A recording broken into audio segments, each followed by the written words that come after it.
RM30 dulang bawa balik. Serius tak? Serius bang. Buat dulang tu bang? Abang datang, kita refund balik dulang RM2. Dulang tu bang? Ya betul. Dulang tu bang? Okey, abang boleh pilih bang dulang bang. Naik mana bang? Bagi saya ni abang. Dulang bawa balik buat raya sekali bang. Oh, dulang dapat donasi ah?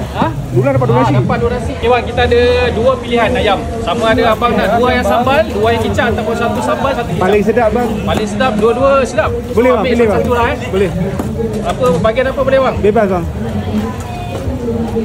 Okey, saya bagi abang type satu. Ni untuk sambal ayam masak merah. Ayam masak sambal bang. Ayam masak sambal tu. Sambal lain sambal. Oh, sambal pula lemak. Okey, so kita letak kuah Pedas ke bang? Tak apa pedas.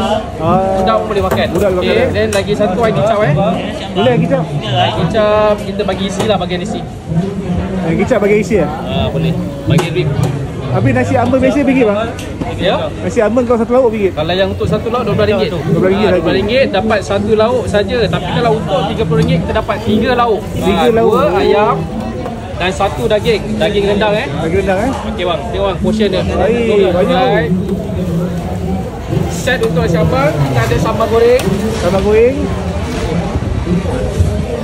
Ini untuk dulang Dulang Mi ambeng kita ni lain daripada lain. Mi lada hitam. Oh, lada hitam. Lada hitam. Mi kicap lada hitam. Ni memang betul-betul original Jawa lah. Habis sini start cover bang? Ya? Sini start cover? Sini start pukul 3. 3? 3 sampai habis. 3 sampai habis? Sampai habis. Alhamdulillah. So timun Baik bang, siap lah RM30? Belum lagi bang. Ada serunding, ada ikan masin. Ikan masin lah? Okay bang. RM30. Apa yang abang dapat dengan harga RM30, set dulang, abang dapat 2 hingga 3 packs.